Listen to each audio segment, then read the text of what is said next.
से आज ही एक न्यायालय के समक्ष एफिडेविट, जो काउंटर एफिडेविट थी, वो दायर करने का आग्रह किया गया और साथ में एडवोकेट जनरल ने एक सील्ड कवर में, सील्ड एनवेलप में कुछ रिपोर्ट न्यायालय के समक्ष प्रस्तुत करना चाहा।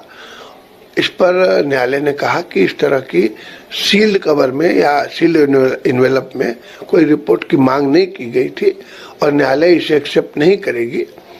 इस पर माननीय न्यायालय का फर्दर जो क्वेश्चन था वो ये था कि एफआईआर यदि हुई है बाद में तो उसकी प्रगति क्या है, क्या इन्वेस्टिगेशन पूरा हो गया है।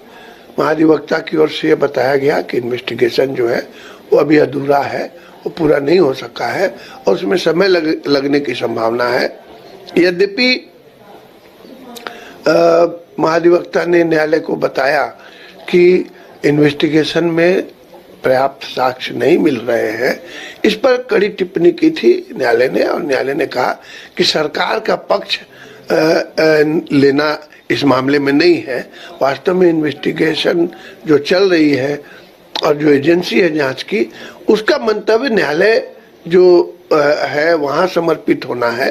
तो वास्तव में माननीय न्यायालय का आग्रह ये था और आदेश हुआ है कि राज्य की जो इन्वेस्टिगेशन की एजेंसी है सीआईडी, वो इस मामले में जांच पूरी करे और जांच पूरी करके यदि फाइनल रिपोर्ट निम्न न्यायालय में या क्रिमिनल कोर्ट के सामने में प्रस्तुत करती है, तभी इस मामले में कोई निर्णय अंतिम तौर पे लिया जा सकता है। माननीय न्यायालय ने फर्दर जो है वो जांच की प्रगति जानने का प्रयास किया और एडवोकेट जनरल ने बताया न्यायालय को कि जो है वो जांच अभी चल ही रही है, अभी जांच में कोई अंतिम जो है वो कोई निष्कर्ष नहीं निकाला जा सका है। तो इस बारे में आज यही सुनवाई हुई।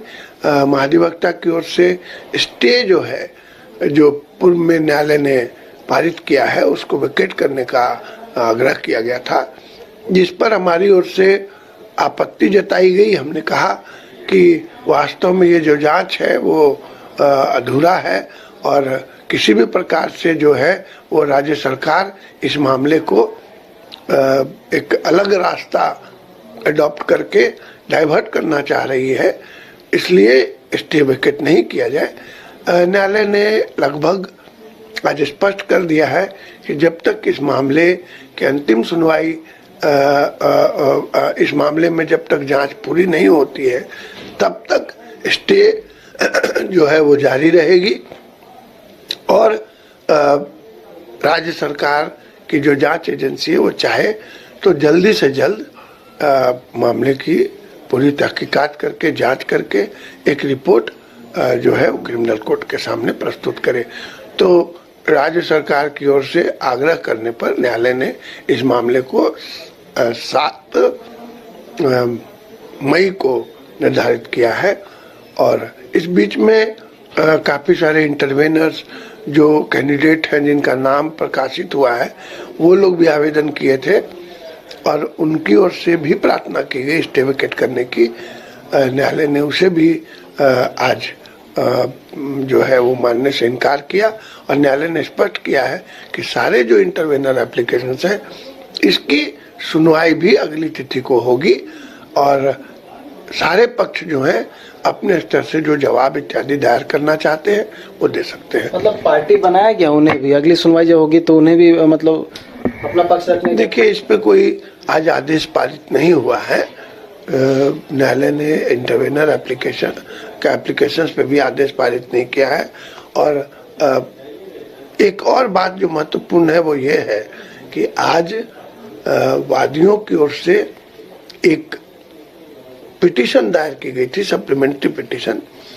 उसमें एक साक्ष्य इतना महत्वपूर्ण आज लाया गया है जिसमें एक सरकारी व्यक्ति, सरकारी एम्प्लॉय जो है वो राज्य सरकार के ही डीवाईएसपी को उन्हीं प्रश्नों से संबंधित व्हाट्सएप भेजता है एग्जामिनेशन के एक दिन पहले, बल्कि अर्ली मॉर्निंग में लगभग 4 बजे के आसपास, मुझे एग्जैक्ट टाइम याद नहीं है। तो ये बहुत बड़ा साक्ष्य अपने आप में है। इस तरह के अनेकों साक्ष्य जो है वो प्रस्तुत किए गए हैं। तो बिल्कुल स्पष्ट है कि 1 या 2 नहीं, अनेकों साक्ष्य उपलब्ध हो चुके हैं।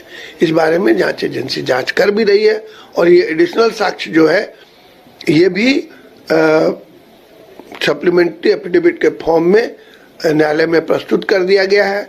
और चूंकि एडवोकेट जनरल ने न्यायालय में बताया कि जो भी वादी या जो भी व्यक्ति इस मामले से संबंधित साक्ष्य देना चाहता है तो न्यायालय में ये साक्ष्य न दे, बल्कि वो जांच एजेंसी को अपना साक्ष्य जो है वो प्रस्तुत करेगा। तो मैं वादी को भी इसी तरह का मैं प्रस्ताव करूंगा और आग्रह करूंगा कि यदि उसको जो कुछ कहना है वो जांच एजेंसी के सामने रखे। देखा होगा सर आपने कि डीजीपी का एक बयान आया था, उन्होंने कहा था कि कोई साक्ष्य नहीं मिले हैं अभी तक, हम लोगों ने जो जांच की है। आज महाधिवक्ता जब कोर्ट में अपना पक्ष रख रहे थे तो उन्होंने भी कहा कि अभी तक के जांच में कोई साक्ष्य नहीं मिले हैं। देखिए, कोर्ट की कार्रवाइयाँ जो है वो कोर्ट की कार्रवाइयाँ जो है वो कागजातों के आधार पे, एफिडेविट के आधार पे होती है। एफिडेविट में इस तरह की बात जो है वो नहीं है। डीजीपी साहब ने कहाँ बयान दिया, किस परिस्थिति में और किस कंटेक्स्ट में उनका बयान है, इस पे मैं टिप्पणी नहीं करना चाहता हूँ। लेकिन आज जो न्यायालय में जो कुछ हुआ है उसके बारे में मैं स्पष्ट कर देता हूँ कि न्यायालय